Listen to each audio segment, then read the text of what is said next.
can smell it.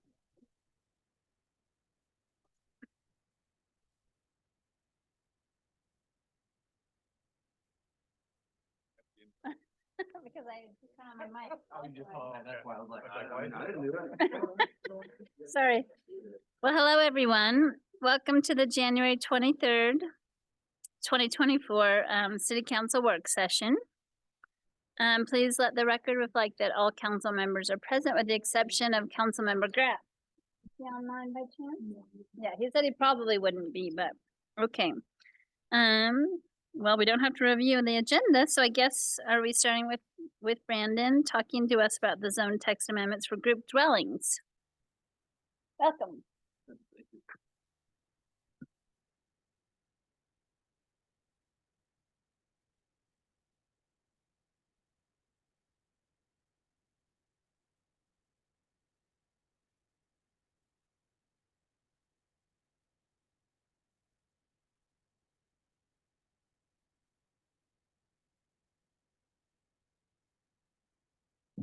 Oh, thank you. This is just a follow-up from our last meeting together when we talked about the group dwelling ordinance. We had a few questions that I wanted to give you answers on, and so these are the questions that I took from. Maybe that doesn't work. Let's see, will this work? There we go. Okay. So there were 4 questions that I took from the last meeting. The first one is, should we require a variety of building types in group dwellings? Second, what should rear-to-rear building separation be? Third, how many trees are required for open space? And then fourth, should we consider an adjustment to the architectural detailing requirements? So I'll go through each of these questions fairly quick. So just a refresher, the existing requirement for group dwellings is to provide a variety of building types. So developments that are 2 acres or larger, that requires 2 building types. Developments more than 2 acres up to 4 requires 3 building types. And I know that it says 2 acres plus, which doesn't make sense, but that's how the ordinance is written. So that's how I've shown it. Make sure you turn on your mic. Okay, sorry about that. Yeah, so we're aware that that is. Is that intended to be fixed, modified? Yes. Oh, absolutely. Okay, good. Yeah. So the intent is then development 2 acres or less is 2 building types. I'm guessing. Developments more than 2 acres up to 2 to 4 4, is 3. 3. Yep. And then over 4 is also 3. Correct. So over 2 is 3. That's right. Okay. Yeah. Thank you. So this is the existing requirement for building or group dwelling developments. The proposal is to require 2 building types for the R2 zone. And I explained last time we met, the R2 zone allows single family dwellings and 2 family dwellings. So it is literally impossible to accomplish the 3 different building types if you're developing in the R2 zone. So that's the reason for the change there. And then all other group dwellings, so neighborhood and mixed group dwellings, would be required 2 building types if the project is 2 to 4 acres, and then 3 building types if the development if the project is more than 4 acres. So that's the proposed amendment to the group dwelling ordinance. And if you're in Brandon, how many places in Ogden do we have more than 4 acres that's contiguous? I don't know the exact number, but I did look at, I looked at Ogden. There were like a handful of properties that were 5 acres or larger. So in order to do something, greater than 4 acres, you'd have to consolidate property. Okay. And that's the thought then. Huh? Right. Okay. Mm-hmm. Probably a couple dozen. Okay,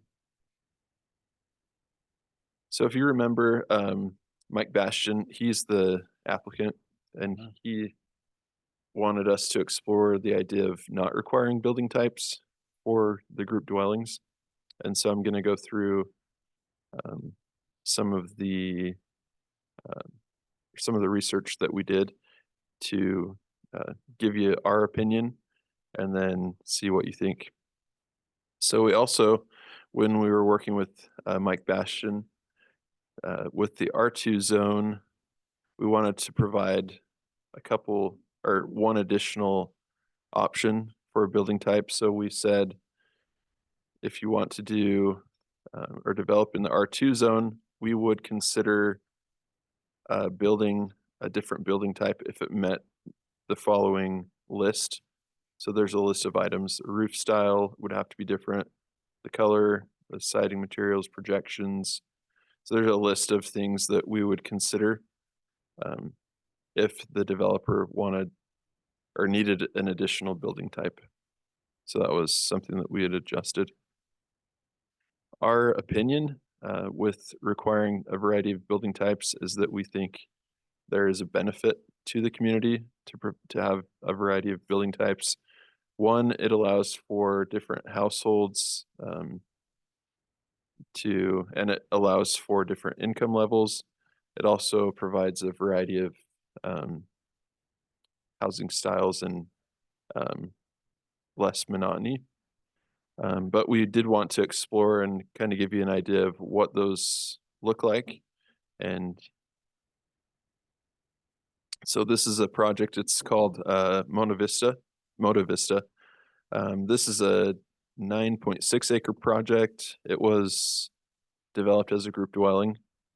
And it has the same building type, which is townhomes, the same building style, and a common theme throughout the project. This project is actually, I think it might be in Pleasant View or North Ogden. So this is a project of townhomes. The only difference is the number of attached townhomes varies from 3 to 4, and it also has the same style and common theme. The project on the left-hand side is just on our border, so right up by the fairgrounds. And this is a 4.4 acre project of townhomes. It does have a long frontage, so you see a lot of the same building replicated over and over. And then on your right-hand side, this is a project in Layton. It's a 4 acre townhome project. And this has different building colors, building materials, and architectural design. where's the one on the left? Exactly, I'm not placing it. So it's near the entrance of the fairgrounds on the north side. Oh, so it's in that, okay, I know where you're at then. Yeah. Okay, thanks. Right on that Harrisville Road? Yeah, Yeah. that's right. Mhm. So, so staff would favor having a variety of building types. This is an example of some building types that could be considered: a single story side by side duplex or small lot single family, two story stacked duplex, and story side by side duplex. So these are some options that we would like you to consider. We also have added some more building types for the developer to choose from. And then this is also just kind of give you another option, I guess. So we looked at architectural differences, building architecture styles as opposed to building types. So these are all examples of townhomes, but they do have different architectural styles. So you get the variety of change, I guess, visual change, but you don't get the change in building type. So I just, something like that, is that different building materials or just, or Yeah, would you require different materials or just different colors? It's a variety. So different colors, different projections, different roof elements. So some of them have dormers. Some of them have just Would gable. would you stagger the height of the buildings too and some of those kind of things or? Yeah, you could do that as a in the R2 zone, we have that as an option to be considered a different building type. If I may revisit some of the stuff I kind of brought up before that Glenn's very familiar with. And love to have your input, Glenn, all those townhomes or apartments or whatever they are, I guess they're not apartments, they're for purchase. But they're in Farmington, Hmm. there's, I don't know how many acres that is, but it seems like that goes on forever and it is. Even though there's many different colors, that isn't enough. It's still the same thing. When it hits Mhm. dark, you don't know what color it is. Yeah. All of it still looks the same. Yeah. And I kind of think that we're trying to blend, incomes and things of that nature, so we got some of the people in lower ends of the income versus with the Mhm. people that have some more income. We're gonna have to do, a little bit more of a drastic change in what the buildings are. Oh, yeah. It's not just gonna be changing color and this one's got a dormer, that one doesn't. It's gonna have to be more than that. Hmm. Okay. Yeah, so this is another example of development that has a variety of building types.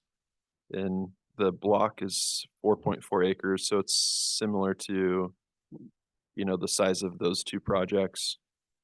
But it does include a variety of townhomes, single family detached, and then the cottage court. So there, um, there are options. This is definitely more difficult to do. Um, but our opinion is that this would be a better project because it allows for that variety of building types. So that was the first question that we wanted to address. Do Let me you ask a want to question. discuss that specific question now, or do you want to move to the next one? Well, I just need a little education. Why do developers not want to develop something that has more eye appeal, curb appeal, something that has a longer lasting value to it than what they have on that Harrisville Road project? Yeah. I think what you're proposing is amazing, and I'm wondering why we have to encourage developers to do that kind of a development instead of the Mhm. cookie cutter approach one. Yeah, I Funding. mean, it's Well, I understand that, Yeah. but it's, the applicant has a question, or I think he would like to respond, but I think, maybe you we'll. want me to stick answer with the this- question? Yeah, maybe we'll stick with this right now, and then if people have specific questions for you, Mike, we'll invite you up, okay? So yeah, definitely cookie cutter is easier to just replicate the building over and over. And then if you change materials, that's gonna be an extra cost as well to purchase a variety of materials. But yeah, and sometimes it takes more time to design a project with different building types because parking is different. Yeah, the way you landscape it is different. So it just sometimes takes more time and money.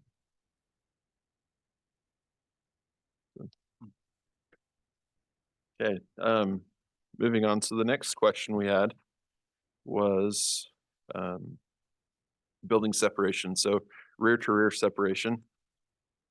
And so the original proposal, or the amended proposal, I should say, is to allow for a 20-foot rear to rear separation. And so we did some research and looked at some different projects. So these show some variety of separations. So the first one on the left side is a 20-foot separation. As you can see, that is pretty tight, especially with the areas fenced in. The middle one is a 30-foot, example, and then the right side is a 50-foot example. So after doing that research, our opinion is that 30 feet feels like the right amount of separation. Did you get to come out to see, the one I mentioned? The to you? Monroe, I tried to find it and I couldn't find it. Oh, it's right there. Yeah. I can't remember the name of it anymore. I remembered it last week, but, I wrote it down. Anyway, but let me just give the history that, as a planning commissioner, that's where I came up with all this is we approved that and it had a 20-foot separation. And as soon as that thing got done, there was complaint after complaint and the units wouldn't stay, people wouldn't stay in the units. Mhm. It was just so bad that they wouldn't stay there. And that's still it goes on today. And so the planning commission, revisited that ordinance and we went to, I believe it was 24 or might've been 28. I don't know, but 30, I think really does work better, Mhm. especially if you're gonna have, ingress egress with a vehicle. Right. So, I think if there wasn't any, if it was rear to rear and there wasn't ingress egress at all, you might be able to get away with 20 feet, but Mhm. it's still pretty darn, you're in people's Not business. comfortable. Yeah, you're feeling like you're in their business. Hmm. So Brandon, is the 30 feet, that's a change from the planning commission recommendation Right. of 20 feet? Okay, Mhm. so that would be a change. Correct. Yeah, okay. Yeah, so we would make that change from 20 to 30. Perfect, thanks. So, yeah, good question. Okay. So, yeah, our recommendation would be 30 for that. I recall that there was a question about how we would calculate the trees in the recreational open space. And so one of the proposed changes is to use this formula that basically allows you to have enough trees to surround the open space, but it doesn't consume the open space. And I did I guess a calculation of this area that's next to the river that's planned for some open space. So basically 2.85 acres comes out to 66 trees, which would allow for the site to be surrounded with trees, as well as they could be used to divide the property into two different areas. So the calculation seems to work really well, and it doesn't overwhelm the property. The previous requirement was to require 2 trees per unit and then 5-gallon shrubs per unit, which really was almost impossible to accomplish and took away remember- the opportunity yeah. to use it as a recreational open space. Yeah, there was a development, I think, where the city arborist went out and they were like, no, we can't have that many trees, because Mhm. otherwise they get in each other's space. Right, for sure. And then also just a reminder that street trees would also be required in this ordinance. So it wouldn't remove that option. The street trees would still be part of the group development. The last one I had was, should we consider adjustments to the architectural detailing requirements? And the question was, are porches always required? And the answer is yes, for single-family homes, to, I guess, townhomes. So any type of development that's not apartments or stacked units would require we call it a covered entry porch. So we're proposing that instead of requiring 4 architectural detail elements, including or in addition to the covered entry porch, that we only require 3, because the porch is always required. And yeah, so there would be a total of 4, but we'd only require 3 additional detail elements instead of 4.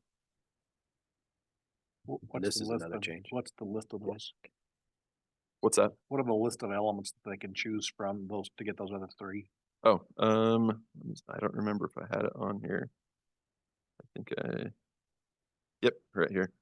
So this is the list. So bay windows, coins, dormers, cantilevered floor, decorative cornice, corbelling, on wall, decorative lintel, roof style, other than gable, balcony, columns, and then the covered porch stoop portico, as well as if all facades have at least 30% brick or stone.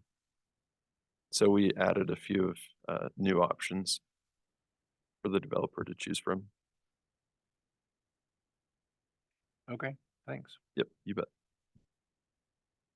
That's all I had. Any questions or comments?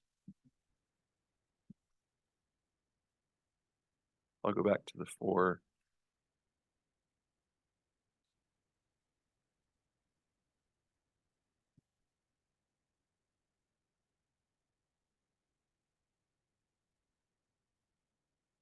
So, Everybody's thinking. so the idea is that they're gonna have to use these 4 of these optional, well, 3 of these optionals with that one that you just figure every building should have that's not stacked. Yeah, so the original group dwelling ordinance required, it said at a minimum, a covered entry porch should be required. So that's always been in there. Our opinion is that we could reduce the other options to 3 instead of 4. That would just help reduce the cost. And they don't, that's just part of the basic deal. You just Correct. do these. Okay, Mhm. that's kind of, I think we erred in the past by saying, well, you'll get density bonuses or you'll get something else. Right. And so they just pick the easiest things to do. Mhm. And a lot of, that's why we have a 10 square foot play yard in a lot of these little group dwellings that are useless, you Mhm. know? And, because they can get their density that way. But Mhm. you're saying that they've got to have, this is quality of the Useful whole project. recreational This purpose, is gonna yeah. make the project better Right, and we're not gonna settle for less. right, for So, sure. okay, good. I appreciate that approach. Yeah, so we removed the density requirement or option, and we changed how we calculate the density. So rather than every unit having a minimum square foot, or not, I'm trying to remember the exact term. So the way it's set up is every time you add a building, the density is decreased. And so in order to get back up to the minimum density, you have to do density bonuses. Mhm. So we basically removed that and just said, okay, instead of doing the density bonuses, we're just going to require better development and give you the density that you started with. Chair, I'm really anxious to see what a developer thinks of this, Yeah, from their perspective, and if you don't mind. sure, you inviting Mike Bastian up? The petitioner, sure.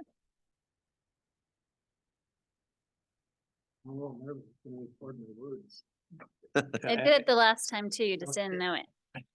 I'd rather not know it. So I just had a couple questions. So we're gonna recommend 30 feet for the rear separation, if Mhm. that's how it's been presented. Does that mean now when it goes to 3 stories, it's gonna be still 30? Is it just 30 straight across the board for rear separations? I think that's appropriate. Oh, right, 'Cause because we before did it was have that 20, option where. And then if when it went to taller. 3 stories, it goes to 30, which I think's appropriate as well. But are we just saying that all rear separations are gonna be 30 feet? That's a good question. I think that's something I appropriate. didn't address. The but- reason I bring this up is as I'm trying to lay out my piece up there on Old Post. You're trying to put separated units, right? You're trying to create stuff that people can own. But if we take away 10 feet from, I mean, I only have an acre and a half, you know? If we take 10 more feet of separation, I think 30 is appropriate. I agree with staff. Mhm. But now if we take it to 40, because I'm gonna need to do 3-story with 2 cars underneath. But now if I go to 40, I might have just deviated from the reason that started this was trying to, correct the setback requirements, side yard, front yard, the way the building's oriented. And so I just wanted to clarify that before we bring this to an action item. Yeah, If it were just gonna be 30 straight across the board, I think it would be appropriate. I do think it's a good measurement, but I just wanted to clarify that. yeah, so the way we originally had it was, so it was a 20-foot separation rear to rear. And like Mike said, if you increase the height above 2.5 stories, it would increase the separation 5 additional feet. So he's asking, would we require 35 feet if you went up to 3 stories? Or are we comfortable with 30 feet? How can we get a sense of this without blundering on this thing? As I think from Mike's perspective, I mean, I appreciate his approach. Yeah. And that's why, our job is to take care of the city, their job is to take care of their business. But we do have to meet in the middle, we gotta figure out what's really gonna work. So if we're going 3 stories, so what is the height of that 3-story? What are we talking about? We talking Oh, 40 35, feet, 35? What do you typically, I mean, you can do them at 35 feet, you know what I mean? If they have a pitched roof, if they have a pitched roof, sometimes they do get a little taller than that, like with the pitch itself. So, and it just depends on the style that you want to do. I don't think you'd want to limit. I think you would say stories versus the amount of footage, but it is that 35 to 40 feet potentially with a pitch, but that's where I would put it at. It probably matters to the person on the ground what the eve is, because they're not gonna see the roof. Oh, no, they won't. And so, I could go over to Aspen Village, I remember the name of it again. okay, yeah, that's. And, to see what that's like, I mean, they've got 20 feet, which is too short. Yeah, so if we were consistent with what we were proposing last time, it would go from 30 to 35 feet, not 30 to 40. So that's kind of how we had it set up last time. So can you just explain the rationale for increasing once it goes over 3 Yeah. stories? Let me go to this slide too. It's like being in the slot canyon. Yeah, The I taller it think goes, you're in it regardless. more Well, and I guess I was curious as to follow up on that too. If you want a variety of housing types, then you'd have to go, like if you want the buildings to line up correctly, then you'd be making more space in between a 3-story and then a 2-story. So then, Yeah, that's a anyway, good you point. kind of lose some of the advantage of doing that. but- Mhm. Yeah, you're right, that's true. I It will would say vary by foot. 5 feet matters from a layout design standard. It doesn't sound like a lot. It sounds like when you're looking at a rear yard, it sounds like, oh yeah, let's just throw that in. But when we're trying to make Yeah. something design and fit, that 5 feet could be like, oh, I can't even do the deal. You know what I mean? When And you start and looking Cut at off 5 that feet, bedroom, figure no out how much bedrooms if you back take there. 5 feet off of your bedroom. that's huge. You can't even do a bed. I know, You know what I mean? Yeah. So So I get what you're saying. Yeah, and then we're 5 feet fin- is a big deal. sometimes it comes into units that are compromised because we're trying to make those fit versus meeting a rear yard that, yeah, I think 30 feet's a good number that the staff has recommended. I just wanted to clarify that if that's what we're gonna stick with across the board. Do you all, Martin and Brandon, do you guys have an opinion about that, or? I think we could make it a hard 30 feet and not have to add. I also, Right. I just have to mention, I think I mentioned it the last time, that my neighbor's house is about 9.5 feet away from my house. So downtown, if you're in a more dense space, Yeah. sometimes houses are gonna be closer together. Yeah. We eat dinner together, like we can see each other from our, their dining room table, we're ours. No, it's great. We love them. We love our neighbors though, so it's not a big deal. It's not necessarily the bedroom. Right. Yeah, Well, But- I'd love to Yeah. have you weigh in. We have a lot of respect for you too. No, I think on this one, these guys have spent a lot more time with it than I have, so I defer to these guys. I personally don't have a sense that more than 30 feet is required, but, mhm. yeah, I just didn't know if you did or not. No, I feel like 30 feet's appropriate. You can put the slide back up that had the 30 feet in that middle ground. Oh, And yeah, just- you bet. It was a single level though, right? Or was that two Uh, level? two, yeah, 2 stories.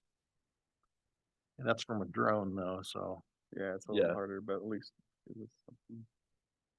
what is the one on the right, upper right? What's that? That's 50. That's 50? Mm-hmm. Wow. That's in clear. It almost looks like 30 is more than the 50, doesn't it? Well, I think it's because of, yeah, the perspective Yeah. and the areas that are fenced in are substantial. Well, I think where we recognize we're needing to be more dense, that 30-foot probably is okay, at least. Okay, speak for myself, but So the other, the side yard and the front to front, you're okay for that changing as the height of the building increases? remind us what that is. Let me go back real fast. So, yeah, sorry. So this is the proposal, right? If it's 2.5 stories, so 30 feet would be the front to front, 10 would be side to side. Front to side is 20, side to rear is 20, front to rear is 20, and then rear to rear is 20. That was the original proposal. And then we said if you go above, for every 5 feet you go above 2.5 stories, we would increase the separation by 5 feet for the front to front, the side to side, and the rear to rear.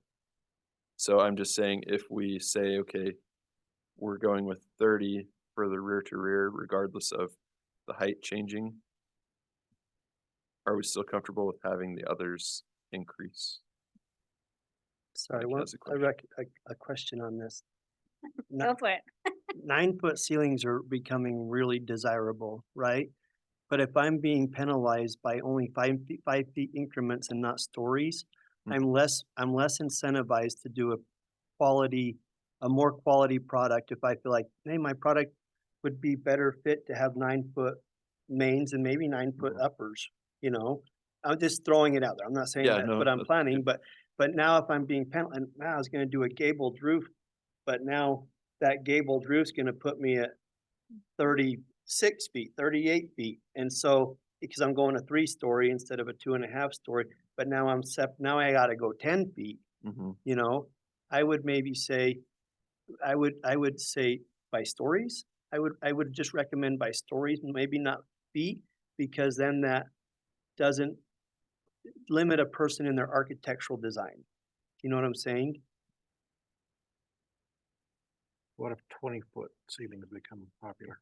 That'd be awesome. I mean, that would be really, I've walked into some that have 12-foot mains. They're absolutely awesome. But from the outside, you don't know that. You just know how tall it is. Yeah, I guess I'm looking at more the person that's buying it and living in it. Yeah, I know, that's kind of, But that's just my 2 cents. Maybe it's maybe it's, I just think 5 feet's a small increment to, when you start taking into account pitched roofs, Mm-hmm. you're gonna get all flat roofs, which isn't bad, but it might not be appropriate for the theme that you're trying to design with. But then you're gonna go, I'm gonna get penalized with that setback, so I'm gonna go all flat roofs on this one. Yeah, I mean, the idea is that as you go taller, right, you want to create more separation so you don't have the canyon effect. And it provides, more light and, yeah, more of an open feel, but So Brandon, there are different height limits in different zones, right? So That the is true. R2 Mhm, is 35.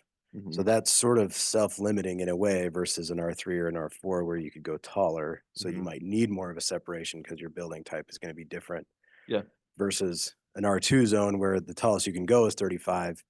So then you're not going to be affected as much.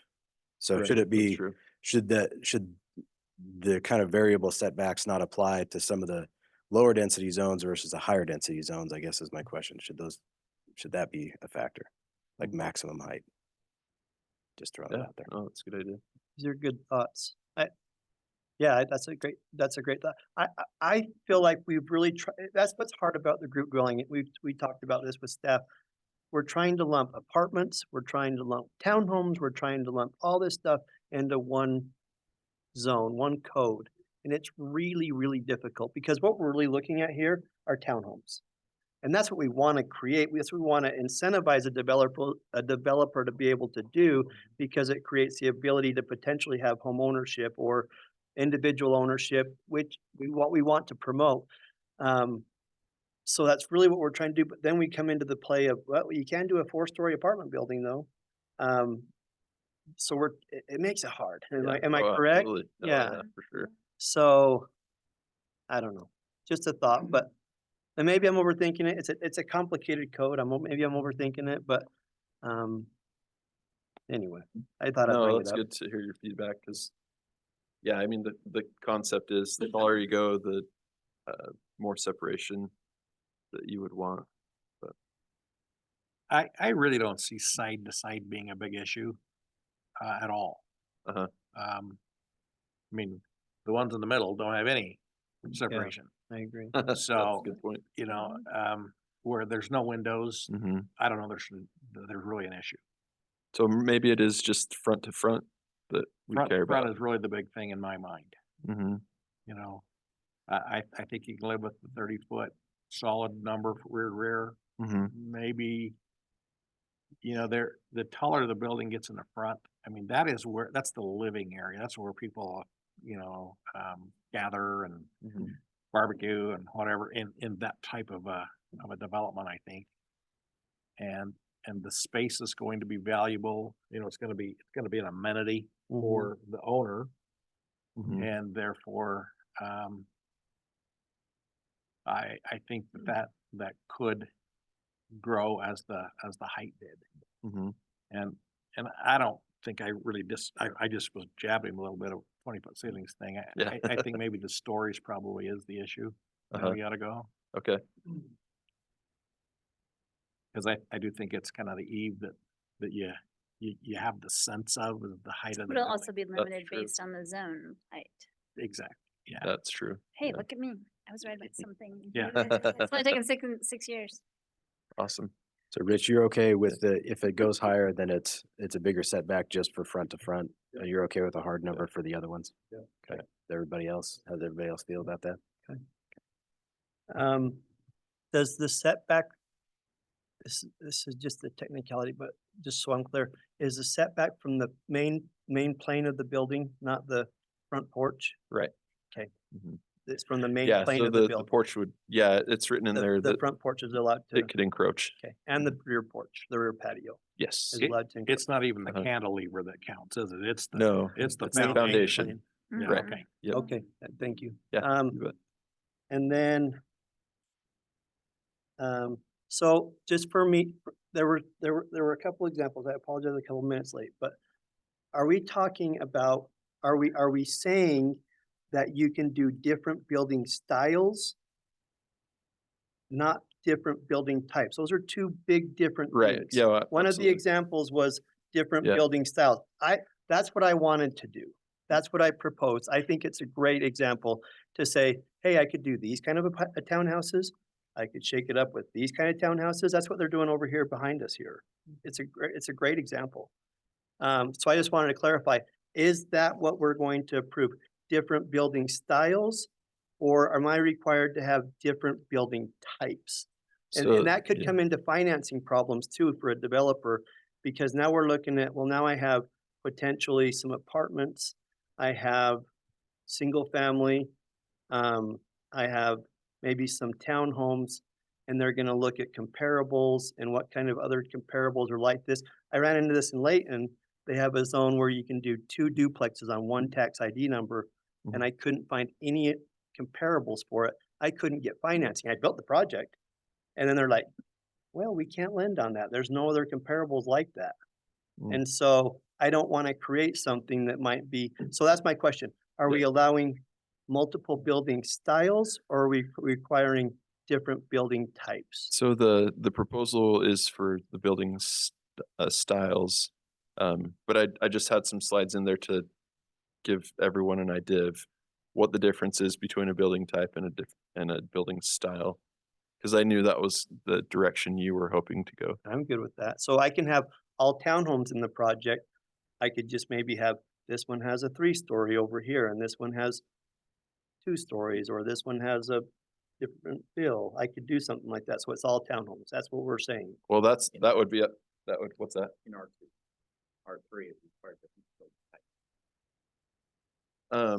Well, yeah, so the way it's written now is the building type, so it'd be up to the city council to decide if they're good with architectural style, for creating a variety, or the building types, which would allow for different types of housing, like single family, townhomes, duplex, apartments. So are you saying that's, the types is a problem? Oh, really? I'm just, my preference, I'm just saying my preference Mhm. is I would rather have all the same, all the same theme. Like if I wanted to build all townhomes in a development Mhm. and do different styles to give some, just Right, like yeah, you said, I Just understand. so I River don't Bend. show up Yeah, and not River be able Bend to is know. That way. Yeah. The 3-story and the 2-story. Right, that's what I would propose. And that's how I saw it, but so it's in the R2 that way from what I understand, but I would like to just see it that way across the code. Versus, the way it's written, the way that I understand it is I can do some townhomes and then I would have to choose and do maybe, I keep going to townhomes, but an apartment or some single family and mix it all in there, and it just gets kind of difficult from a developer standpoint. And I've talked to other developers about this, and it does make it more difficult. Now styles, I could see mixing styles in. It does give that variety that you talked to, so you don't get that same theme across the whole thing. Yeah, that's boring.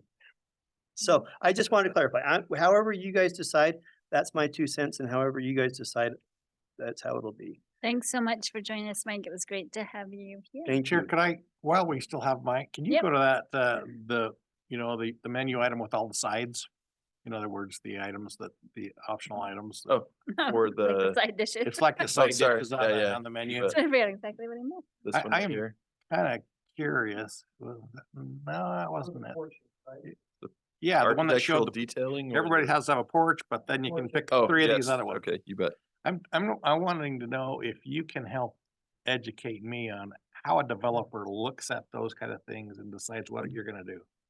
I think Oh, they're great. sorry. I There we worked go with here. staff, we worked with this and we went back and forth and gave some There we go. different ideas. There you go. I think this gives a good, because when you're designing a development, it has a theme to it, right? Maybe I'm gonna do columns, maybe I'm gonna do those rear covered those rear covered patios.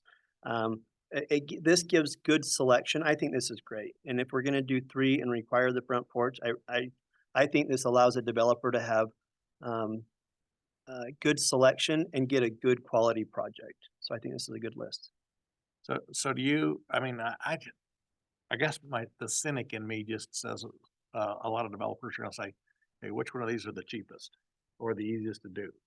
They could, but I look at it and I don't see one that's, I mean, if you're picking 3, there's not 3 that are just easy. And I like, if I'm gonna do a good project, I'm gonna look for, I'm gonna do some rear covered patios. Well, it's on there.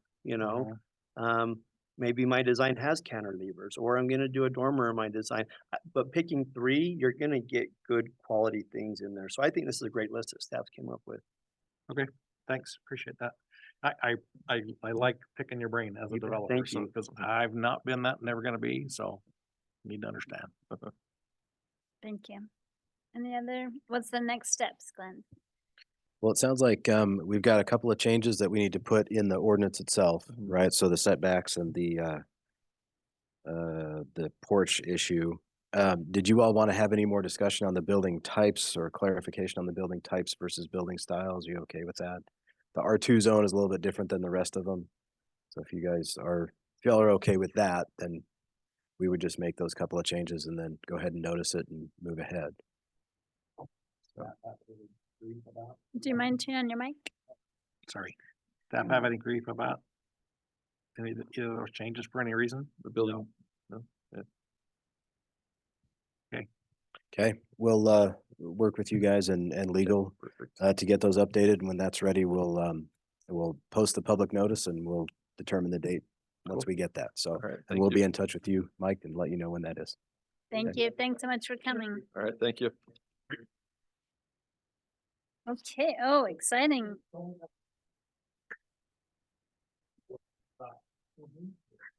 Up next, we're gonna have our new policy analyst, Steve Burton, talk to us about the council code of conduct.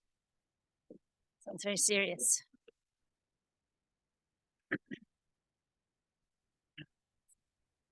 Mhm.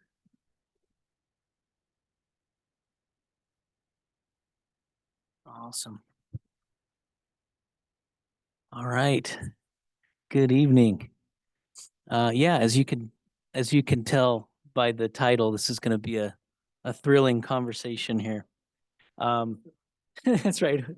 That's right. Buckle up. So you may be familiar with the city council currently has a document called the rules and norms, which is a document that outlines the procedures and responsibilities of the council, right? There are also some general statements in there about council conduct, but not as much detail as a written, like an actual written code of conduct, like the Salt Lake City Council recently adopted. And so, as staff, we've been asked to look into the Salt Lake City's Council's code of conduct and present it in a work session to find out if you as the council would like to look at adopting something like that and possibly creating a committee of council members to give us some feedback as staff. So that's what I've done here. I've got a few slides. I think it's about 12 slides I'll go over, and this should be about 10 minutes, and we can have that discussion. Let's see, just a few things before I move on that you're probably all familiar with. Salt Lake's form of government is the same as Ogden's. So as I go through this and as we look at the Salt Lake City Council's code of conduct, you could see how that could fit in with Ogden pretty well. And then this is also, from what I can tell, Salt Lake City is the only city around here that has this kind of a specific document about conduct. Okay, so it was just at the end of last year, Salt Lake City Council adopted a specific code of conduct by resolution. It was a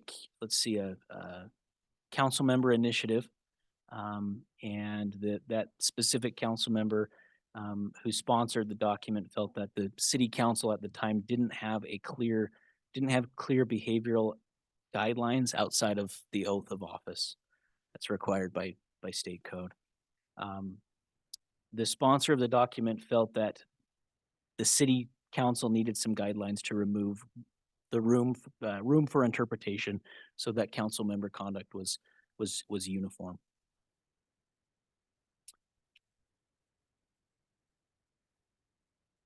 So I'm going to briefly summarize Salt Lake City Council's code of conduct for you. Really the meat and potatoes of their document is what they call the conduct guidance section that guides council members on conduct in any of these 5 situations.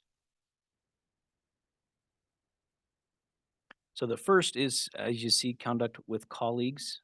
Some of this may seem obvious as conduct, but I think Salt Lake City was thinking maybe there's an elected official that just doesn't maybe they're a new council member that doesn't know, hasn't been in many public meetings before, and so they figured this may be good for them to know. So this one, as you can see, council members should be civil and professional toward each other in public discussions.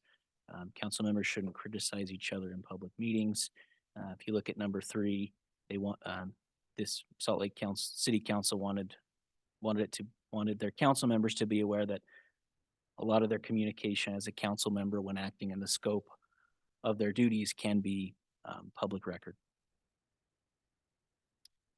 So second part of that is council conduct with administration and council staff. Again, some of this is probably pretty obvious behavioral expectations of a city council person, but Salt Lake City Council wanted it in writing to be a standard. This one says things like let the mayor direct the administration, avoid romantic relationships with city employees, and don't solicit political support. from staff during business hours or on city property. See, this next one is conduct during public meetings. This one says basically, be welcoming to speakers, use effective problem-solving techniques, be fair and equitable with speaking time allotments, follow the rules of procedure in conducting public meetings. Let's see, this next one is while traveling on city business. It basically says taxpayer funds are paying for council members to be able to travel to benefit the city through training and networking opportunities. So participate in these events to the fullest extent. Number 4 here talks about being mindful that when you're traveling, you often are representing the city leadership while traveling. This is the final, let's see, this slide is the final part of the council guidance section, conduct guidance section. So it talks about other public and professionals, other meetings and other professional settings. It talks about being clear whether you are representing the city or if you are representing your personal interests. If you show up to maybe a meeting that isn't a city council meeting. I like the number 5, never go off the record with the media. There's no such thing as that. Right? Let's see here. A few other key elements of Salt Lake Council's code of conduct are they have what they call a model of excellence, and I don't know how well you can see that standing back far away, but it's kind of right at the end of their code of conduct that they sign, that they're intended to sign when council members take office. I think I think Salt Lake introduced this to ensure some accountability, but also to make sure that the council members understood and actually read the code of conduct. So the other, I think, really the last key element of Salt Lake City Council's code of conduct is the enforcement section. It talks about how the chair, how council members should bring up potential violations to the chair or vice chair. The chair is then supposed to try and resolve the matter through a private discussion with the alleged violator. If it's a significant or unresolved matter, the chair should bring it up with the executive director and the city attorney. And then it talks about actions that can be taken, including removing that council member from leadership or committee roles and even asking them to resign as a council member. So now I want to just show you how Salt Lake City Council's code of conduct compares to the rules and norms of Ogden City Council. So you may be familiar with this statement on page 4. 9 statements. Let me just remember one second, yeah. just a quick question so I don't forget it. Is it a voluntary signing of that declaration or is it required by the ordinance So from what I could tell, or the resolution? all I found was that they're expected to sign it, and we haven't seen. I'm not aware of any Salt Lake City Council members that refused to sign it. But I can look into that a little bit more if you'd like. Oh, no, I was just curious because it kind of reminds me when I just filed for office that you do like a pledge of fair campaign practices, and that's voluntary, not required, just voluntary. So. Even that was optional, though. Right, it's voluntary. You just do it if you want. You don't have to. Right. I mean, of course I would do it, but I'm just saying. Yeah. Whether people would be required. I wonder how. I could look into their you could policy. Make them do it. I just don't know if you could. I mean, if they do a background check on us in HR, they can't really do anything either, right? So. Yeah, we'd have to check. I'm not sure you could require a council member. I'm not sure what the repercussions would be if you didn't. Yeah, I mean, I don't know why they yeah. wouldn't. I'm just putting that out there as an idea that just by getting elected doesn't necessarily mean that you agree with all these terms. That would be interesting, right? No, thanks. I'm okay. I don't want to No, sign. I want to be able to choose. people I want to. Yeah, I'll look into Absolutely. that. So you'll notice these statements, they are statements from the rules and norms that this city council has. You can see statements about individual roles and responsibilities. I think you could consider some of these to be pretty general statements about conduct. I look at like number 4 and number 9, right? Be responsive and review emails. And I guess it doesn't say respond to emails. Just review them. I went through the rules and norms and just got a couple other statements that I felt could be about conduct, and I just threw them on the screen there for you. Again, nothing, no specific document that says this is how you should act, but there are throughout this 40-page document that Ogden City Council has, there are a few statements there. And then I found one also in City Council office policies, which is separate from rules and norms, that talks about attending meetings and conferences and going to those meetings. Let me see here. I appreciate you doing that comparison, because I was kind of thinking about that the whole time I was reading it. It's like, oh, didn't we already put that in our norms and agree to that? But Sure, yeah. So, yeah, just to briefly summarize, Ogden City Council does have some conduct expectations in the rules and norms. Again, they're interspersed throughout that 40-page document. I think a benefit of Salt Lake City Council's code of conduct is it is a code of conduct. It's it's only 9 pages. Council members can turn to it anytime they have a question on, how they should act in any situation they might be in. It's also signed by council members and introduces that layer of accountability.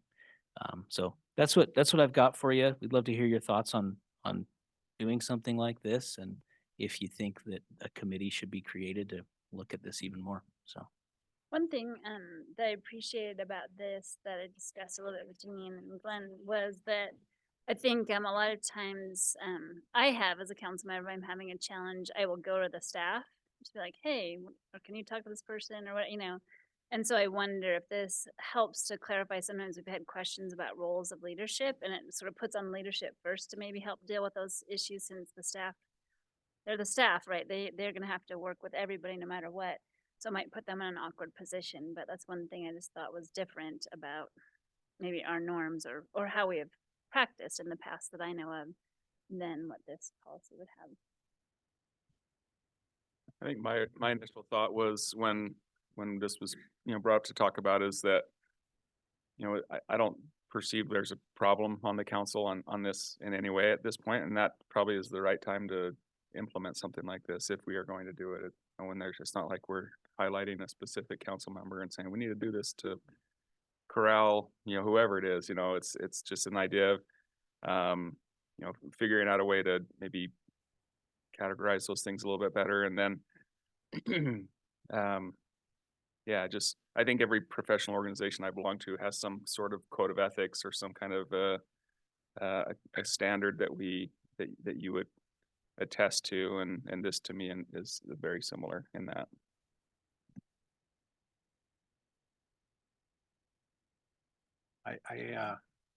I'll weigh in a little bit. I think our rules and norms is really the better method, and I'll tell you why is because we have already decided, twice a year, we're gonna make any modifications or changes to the rule and norms, and we're gonna vote on that twice a year. And that then becomes in effect for all of us, whether we signed any document or not. It's just gonna become in effect. I think if you do it in this other way, it can become political. It can become a stick to beat those with whom you disagree for some reason. But like you can, I don't think there's been any evidence of certainly we disagree, and maybe we even get ticked at each other, but I don't think anybody's ever broached any line of conduct. Thing that makes me a little concerned is in this kind of a thing, people then start to look at and they'll ascribe their own definitions to certain words that are in a document like this, and then it becomes more nebulous. And we found that out with that I think that compact on racial equity. I think there was a lot of people came to us, you guys aren't doing this, and because they didn't agree with the definitions that they understood were different than the definitions that somebody else understood, and that just becomes complicating. I really like the way we currently do it in the rules and norms. If they need to be strengthened for some future problem, I think that's certainly up for discussion. Also, I'm a little bit averse to following Salt Lake around.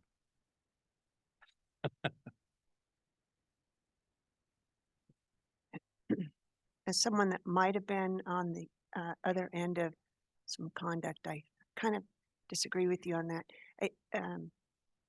I believe that the reason why Salt Lake did what they did was that they had an issue with one of their council members that they didn't know quite how to react to their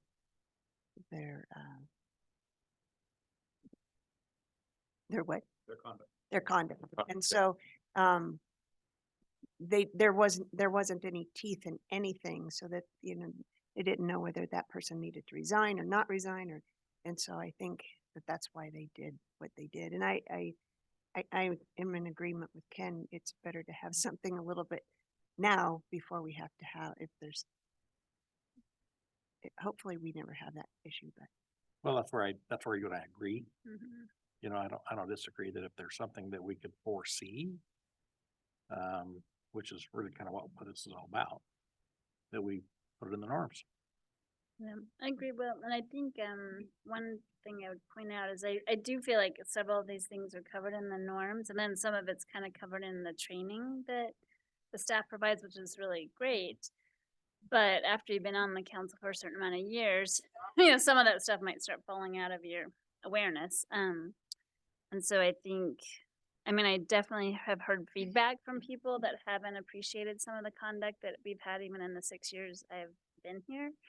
So I think too, for the public or for the staff members, whether it's administrative staff or council staff that have to be in the presence of those interactions, they don't really know what to do either, since they were kind of a nebulous body that there's nothing, unless it gets into like a legality sort of issue, there's not really anything that can be done to people at a certain point. I mean, unless it's so egregious that it's illegal or a criminal act, you know? So I wonder, you know, I agree with your point, maybe strengthening some statements in the rules and norms, but then maybe even, you know, having a regular kind of reminder of some of those basic things could be a good idea too. Yes, his thoughts. Would signing a document saying that we abide by the rules and norms help, or does that even I mean, put any teeth into it?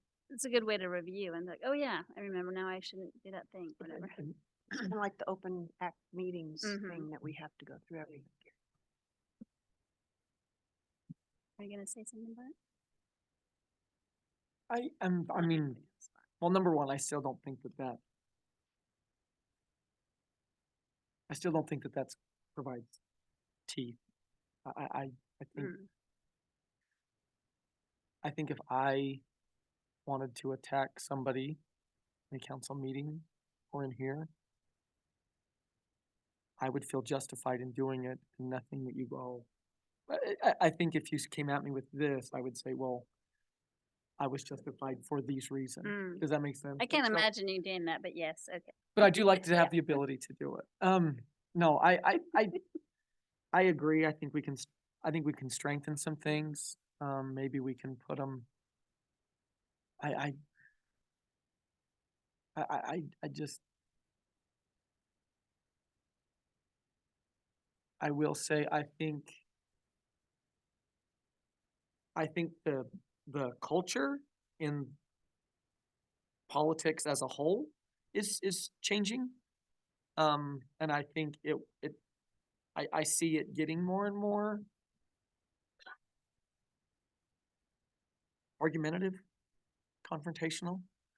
So, I see the need for doing something like that. And I'm fine either way. I understand Rich's point. Sorry, Councilmember Hires point about, I agree. I think the rules and norms that is our document. We create it to govern what we do. So I tend to agree with that view, but But yeah, I do think, I think if we were in the middle right now and you were to ask me, which way do I see us going in the future? I believe just based on what's going on all around us, I just see us being more and more confrontational or more and more argumentative just because people feel that's their way to fight for their view. That I don't think was that way when I first got on the city council. And so that's mine. I agree. I think the rules and norms is the appropriate place, but I do think now's a good time to do it if we're gonna do it for that reason. This is true too. I think that the public does respond, I think, in some ways when they see Mhm. people behave in certain ways, then they do realize that it's just yeah, whether they agreed or not to do that. To your point, you know, Yeah. like maybe they feel justified in behaving that way. Any thoughts for our new Yeah, I do. newer council member? Thank you. I feel very strongly that standards of excellence are important, and it sets a standard that we need to live up to, and I think it's worth exploring. What we're talking about, if I'm understand everything correctly, is to set up a committee to decide is this something we really want to do? And I'm all in favor of that. I think it's a good thing to do. We don't have to adopt anything until we make that plunge, and we can bring it back and have further discussion there. But I feel that we have to have some kind of a standard that we live up to, and I know that norms accomplish that and rules accomplish that too. But I like the term code of conduct, and I also like that there's some teeth and there's responsibility and accountability in the Salt Lake City Code of Conduct. I think that's an important part of this too. So. It's true. And I kind of go back and forth and feeling like in some areas here, there's kind of general statements, but then when they start giving examples of things, then I get a little bit like, do we really need to like say it's not acceptable to show antagonism or hostility, lie or mislead, speak recklessly, spread rumor? I mean, it's like the list goes on and on and on, which I mean, in some cases you're like, well, I guess we need to know what we're talking about, that we want to kind of rein in. But at the same time, it seems kind of like a long list of complaints or something. And I would just say, I'm probably indifferent in how it's done, if it's done through the code of conduct or if we do it through our norms. I'm fine either way. I do think it's a good chance to stop and review what we have and maybe learn something from Salt Lake, or we don't have to adopt everything, but maybe we'll come up with some ideas that they don't have that if we do this in a committee that could be more appropriate. And I think it's worth exploring at least. Well, let me say one more thing. That just kind of occurred to me as I listened to all y'all. I think that where I would have concern, I think, is if we write into this thing somehow that you know, some things just you know, opinions are going to differ. Sometimes they're going to drastically differ. And to some people who may be on one side of the issue may be offended because you have that opinion. And that would be a concern if those opinions weren't allowed to be aired in a setting like this.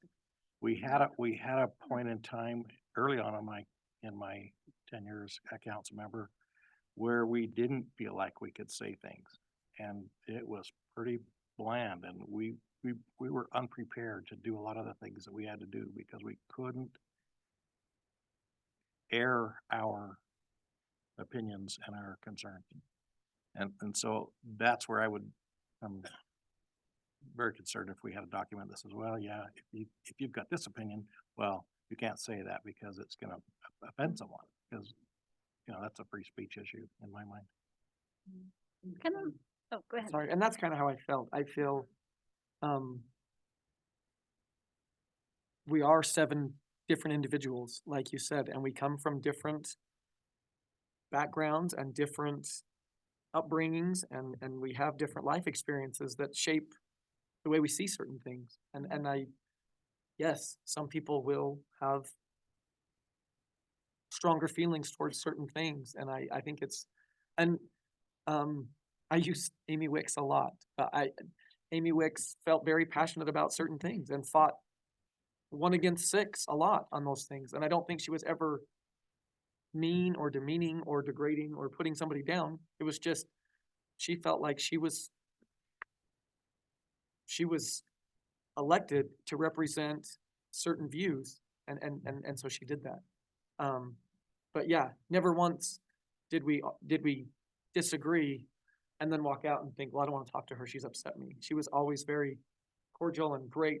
As soon as it was over, and when I first got here, I felt like, man, she's confrontational, but she wasn't. She just felt like I need to fight for that small group.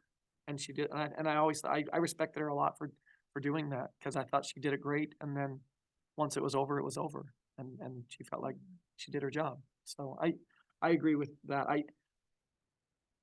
We all have things that that some people are more passionate about, or groups and individuals that we're more passionate about protecting or serving.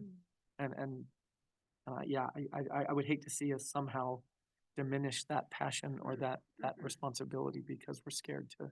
Kind of reminds me of the dignity index, right, that we saw presented at the league.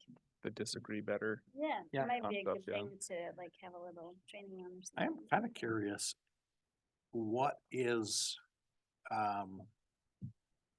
currently in statute that would be justification for removing a council member for office? If they robbed a bank or was a DUI that, or I just didn't know. I mean, what kind of a legal standard is there? It was, I asked this question of Bill Cook right after I won an election for the first time. My You were worried? opponent No, was arrested. And I said, well, what would happen if she'd have been in office? He says, oh, I don't know, but we don't have to find out. I don't think anything, right? You know? That's sort of what they ran into the problem with in Salt Lake, right? Yeah, There's nothing you can do to a elected official. I see. And I guess, I mean, kind of like going back to Doug Stevens, the electorate can make the decision, right? That's what he always said about term limits, right? But it takes a while, because if it's another 3 years away or something, then it would take a while for the. So I guess that's kind of what I also wondered from this. I mean, it sounds like the worst thing you could do is censure someone. Yeah. And, I don't know. That wouldn't force anyone to resign if they chose not to.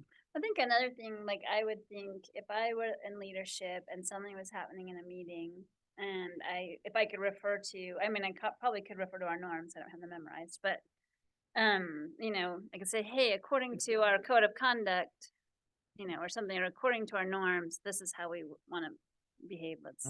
Whatever's happening, or something like that. I guess you could do that, but yeah. So I haven't sat at the chair's seat for a while, but we used to have a civility Mhm. statement that pretty well addressed, I thought it always was more for the public though, not, I mean, I Yeah. do consider it for us too, but Sure. I think sometimes it's for the public that you're thinking about that way too. Well, I think, everybody has to be a player with civility. You can't Mhm. just have one side. It doesn't work very well, but Amy I think she did her thesis on civility, didn't she? Yeah, I she think I've did. got a copy of it. So, a matter of Yeah. fact, I know right where it is. Is there, Councilmember Blair, did you have something to say? I was gonna say, well, I mean, yeah, we did have the civility Mhm. or how to act in there. And I was curious if there was some way to have like a tab that we could refer to somehow, or even have that on there, somehow that we can, I don't know if you, I mean, it's large, that we couldn't print it out and put it under the glass, but if we could somehow get access to it. Yeah, this is good. It's on the thing right outside of the meeting. Yeah. Like I said, I think a lot of times we think about it for the public, but I agree. I mean, it is intended for Mhm. all of us. We do have some of those things, just with some of the conversation. We do have some language in the rules and norms about leadership, helping to facilitate some controversial issues and discussions. So there's a little bit in there. And there is a decorum and civility section in the rules and norms also. But I haven't read it for a while. I'm looking at it, but I can't read and talk at the same time. So I'll have to read through that and see what that says. Yeah, I think but that's it's, worth it having, reviewing. Yeah, I keep it with me all the time, by the way. Oh, look at you. You could be our ombudsman for the civility. Let's appoint someone Hmm. to the civility police. Excuse me. In my PowerPoint, I did have a few Yeah. from decorum and civility, just some general comments. Maintain an environment where everyone feels safe and feels free to express their opinions, views, and concerns. And then it also says the council will not tolerate personal attacks, rudeness, disrespectful comments, insults, name calling, or belittling comments. I know, it's hard though, man, because you don't know what's going to come out of that person's mouth the next statement. They're like, okay, are they revving up or revving down? Yeah. You're right about that. Like, wait a minute, what are you going to say? Well, it sounds like there's appetite to explore this. So if you're okay, we'll, Create a little committee? yep, we'll get started. Anything else? I mean, I just think it's good that we're reviewing it. I think Yeah, it's, I think it's very interesting. Okay. It kind of seems to me too, I mean, I know that they travel a lot more than we do. It seems like maybe, there's some things that have happened that they're trying to address too. Some issues. Mhm. Well, they probably have, I mean, yeah, you get the benefit of hindsight Mhm, in an unexpected way sometimes. mhm. Okay, well, thank you for your feedback. Thank you so much. Your first assignment. Yes. Get this council in order. That's a good one. Ship shape. All right, Glenn, you're up with talking about video captioning, which I can Okay. see right there. We've got an Yep. example. This will be pretty quick. We had a request come in a couple of weeks ago for some assistance. And this is what we did. And we just wanted to check with you all to see if you're okay if we continue to do this and have the captions up there all the time, or if you want to just do that on request. So some concerns is that sometimes it can be distracting if you're trying to read that and listen to what's going on at the I same love it. time. But I just read all the time anyway, so Yeah. I love it. The mistakes that happen sometimes are really comical. They're Yeah. funny, yeah. Yeah. It was like the Lord thing. Yeah, that was really good. I really enjoy this type of thing because I think that sometimes, for example, we had a constituent in the audience say Yeah. last week, like, "Oh, I'm so glad you had that up there because I couldn't understand what you were saying, but I could read it." Yeah. And so even though we had a request, an ADA kind of request to have it, it actually, a lot of times those kinds of things help everyone. And I know that from home you can turn on some of those things for yourself, but I do appreciate having it here too, but I don't know how everybody else feels about it. I like it, and I was gonna say not only ADA assistance, but English as a second language. It's extremely helpful. I spoke to one of our German friends, and he says, "Man, I loved that I could read what was being said because he don't speak English very well. He actually spoke very well, but he was very Yeah, they all said that. self-dis- You're like, yeah. actually, you're doing a great job. But he said he really thought that enhanced the meeting experience." Hmm. I've benefited from it too when people aren't speaking up well and I can't hear them well. I can read what they're saying. Yeah. 'Cause, yeah, I think it's positive. I agree. Okay. I think we got rave reviews, and I do like keep it at doing the it. top better than at the bottom because of that issue too of the Right. people standing there or whatever. And I think, Brandon, correct me if I'm wrong, the Zoom is different than some of the other feeds. And so sometimes it can only be, is it only on the bottom? But these ones we can put on the top. So every once in a while, we'll not have an option. Where you got the person doing the typing anyway? But Oh, this AI. I know. I like it. I mean, and a lot of times when people are having conferences and everything, they do have someone doing American Sign Language too. But obviously, I don't think we want to have that expense. And we did have that available. So when the request came in, we were able to get somebody and have somebody Oh, great. if somebody has that that need, we do have that service available to us. Awesome. Okay, well, we'll keep doing that then. Any other council comments? I've got just a couple of things, unless you all have some issues, things you want to talk Just about. a reminder, I don't know if you're going to mention that we have leadership elections coming up. The next meeting, right? Yeah.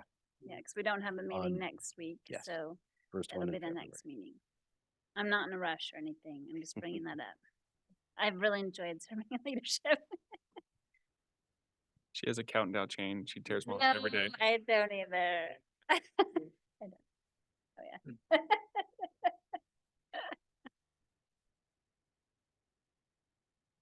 Any other comments? So, speaking of our Hope friends, Brandon put together a contact list sheet and a place where everybody can upload pictures. So if you hit the link and sign up or be part of that, you can see everybody's pictures. So those are a place for everybody from our side and their side to upload their pictures. Your contact information, everybody was really excited to have all that. So we're encouraging you to go on there and put that in there. It's not only phone numbers, address, names, but social media. So you all can connect. So I would encourage you to do that. So we have everybody's information. Thanks for doing that. Yeah. Yeah, well, and thanks again to the staff and all of you for spending so much time with our visitors. I wasn't able to do as much as I wanted to, but it seemed like they had a wonderful trip. These guys were so fun. They were, Mhm. you know, I think this was these guys ramped up happy from the last group. Yeah. The last group was fine, but these guys were something else. And I think our mayor committed that we're going before Councilmember Blair leaves office, so maybe next summer. Yeah, their Volksfest. It's I at the will end of s- July, first part of August, I believe. Uh-huh. I will 2025. say, I mean, they really enjoy coming here and I talked to them at the Hope Fest and they really love the opportunity to come here, to experience Ogden and get to meet us. But they also really want to kind of show off their own Yeah, hometown. Mhm. And I believe we have a responsibility to allow them yeah. that opportunity also. I mean, they truly are proud of where they're from and what they've got and they want to show us and I think to help build upon what we have together so we can continue to build. And so I do hope it comes to I do hope we can make it work because I think they really want that opportunity to have to return the favor. Oh, no, we were all so excited to go the last time, so we have to just figure out the timeline and then Mhm. commitments if people are willing to go and et cetera. But I'm sure when Janine took this job, travel guide was not in her We have to job add that description, to the and yet, next, and yet job she did a description. phenomenal job. They were very busy and they really loved everything that she Mhm. planned for them, so. Yeah. All who were involved, thank you. Yeah, I spent a lot of time on the bus with him. Yeah, you Yeah. spent a lot Yeah. of quality time on the bus on a very cold day. Me and Steve. Steve was on the bus Yeah. with him all night too. So, Thanks, team. just one last thing. So we do have, Mara is, mentioned she has a snowplow update. If, you've Oh. got a few minutes. she'd Oh, like that'd to be update great. us on Yeah, if that. you don't mind, giving us a quick update. Feel free. Great. Thank you for the opportunity. I did ask for some data this afternoon on kind of what happened during that busy snow period and wanted to give you a little bit of an update. I don't have it in front of me, but some of the publications, some of the social media and things did list the exempted areas. And so we've had an additional request for 10 additional areas to evaluate. And we're reviewing 4 of those, but of the remaining 6, one of them was just a concern about why their street was exempt. They were kind of wanting it not to be. So actually that would be one that we could look at, but because the residents felt that it was recognized that that made it difficult to plow. So that one is still exempt. And then we added 4 other areas to the exempt list because there were lack of a driveway approach. And then one was denied, and it was the request came in. It was a 3-unit apartment complex, but it was determined that 2 of them could use the garage, and there was a cement pad next to the driveway for a third. So they were actively investigating all of those.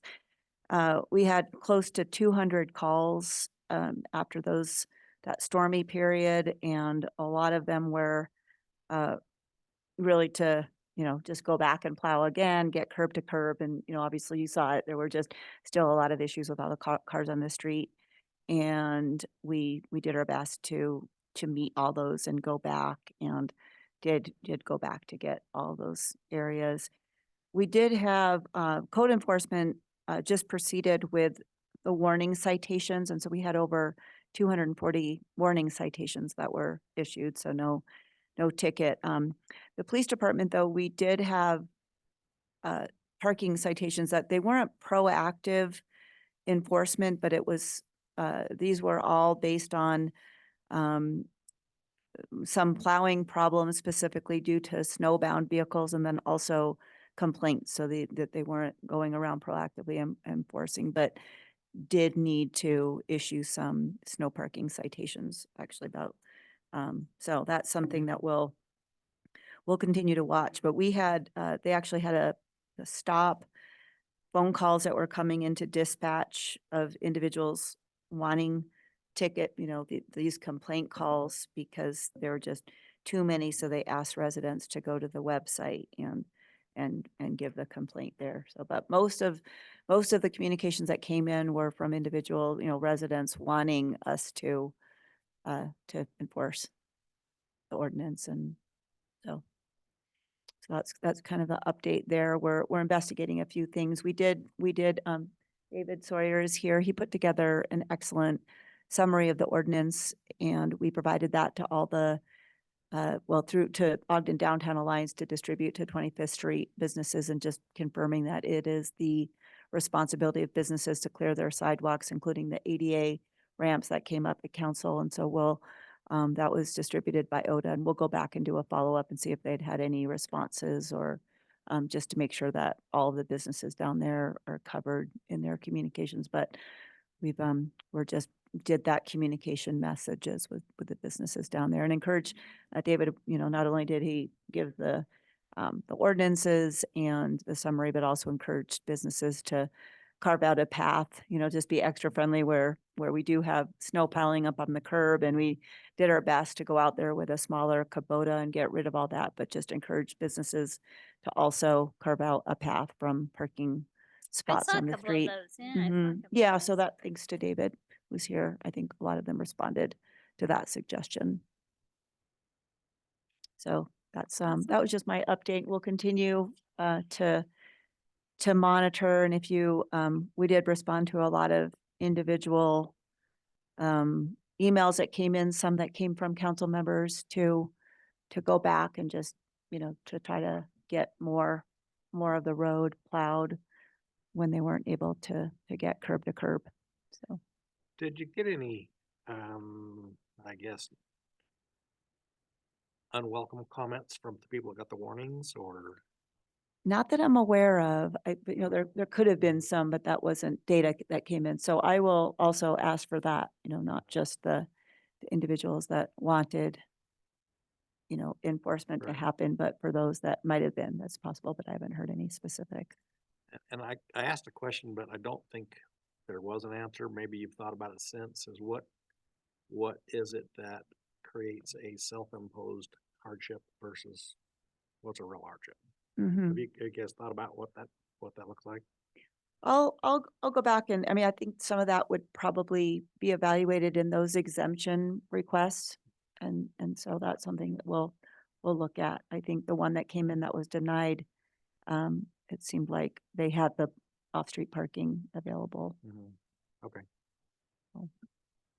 but some were approved, for that same reason, because it was determined that it was a hardship and there weren't driveway approaches. So that's probably where it's going to come through, is in those exemption requests. And so if somebody comes in, I suppose, and maybe was cited, but it turns out that there was a hardship, I'll find out about that to see if any of that's, eventually that'll maybe potentially either go through the justice court, or something. So we'll try to keep track of that whole loop.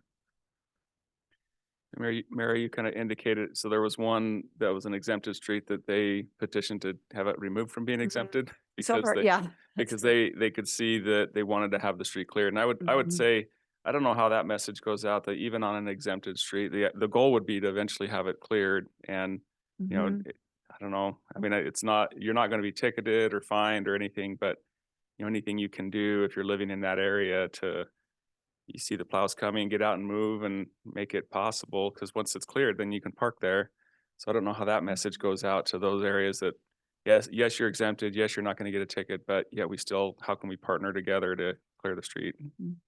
No. Yeah, and you know, again, I think we're gonna keep on with the messaging. That's a good one. I think you sent an email and I also had personal observation and some communications with citizens about the cul-de-sac, you know, the dead end roads that some of those where it is difficult for the plows to turn around in those cul-de-sac and dead end areas.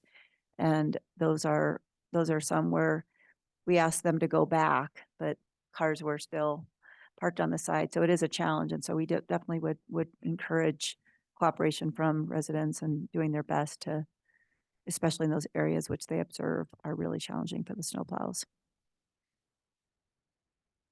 So I did notice, and actually had a couple people reach out in my neighborhood that it was that snowed the same day as our garbage. And so, do they go back or do they ever come back after? I mean, the garbage obviously gets done at a pretty good time. Do they ever tend to come back and? They do go back. And so that was in my communications with Vince Ramos, the supervisor over streets. They will definitely go back. And, you know, there's a number of different shifts of snowplow drivers. And so and that's what happened on 25th Street. Like that was more of the vehicles during the day. And so the night crew went back, but the night crew will go back and hit streets again that had cars parked on them during the day. Yeah, and I appreciate you following up with Oda. Just Mhm. it was difficult on Friday. We were on our way to the festival, and man, trying to get around, or even the 88 ramps were just, I mean, they were covered. And so, Mhm.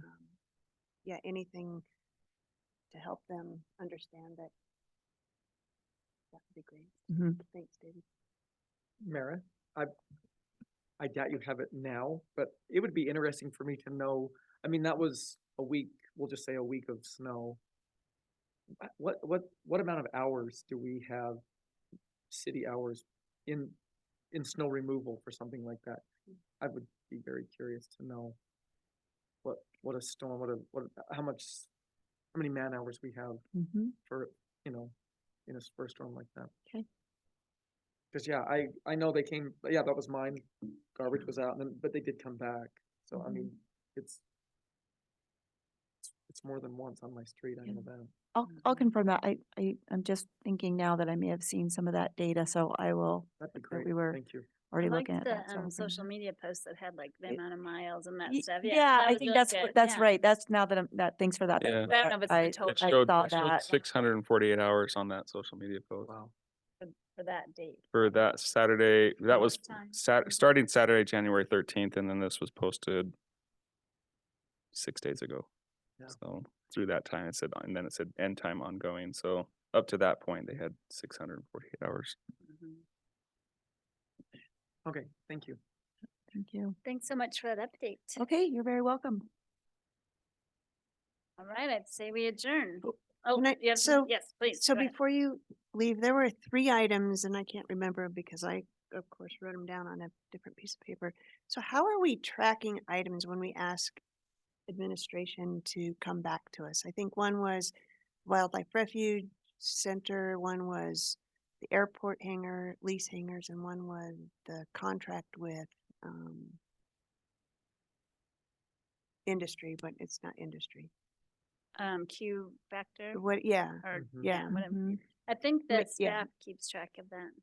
Are you keeping track of that, Glenn? Is that how that's working?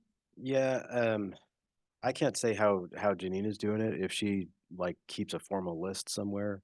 But yeah, usually we just try to take notes and gather those and then follow up when we can. But I can check, we can see if there's a, We created just that Google form tracker, like Mm-hmm. if people want to add stuff there to help us keep up with that, but. right. Yeah. Yeah, I keep track myself, and if we wanted to, that way we can just double up on our list. But tonight I I just offered, it wasn't a specific administrative Yeah. no, update, but I thought before too much time passed that I would that's specifically awesome. do the No, I the just snow wondered- plowing. So, Wonder, but yeah.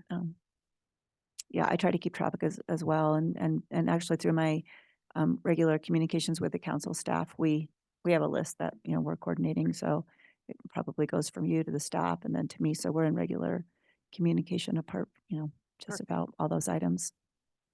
Just, you know, it's a new Keep that- group, so I'm Keep just that asking. communication flowing and I appreciate that. So is that clearinghouse for photos and stuff? Where do I find that? Yeah, we got an email. We did? I'm just looking for it. Can't find it. Yeah, but we'll Steve Grandis. Yeah, Hey. maybe It's a Google- follow up says- on that offline. Google Doc. Motion to, we don't have to motion, we're just done. We're done.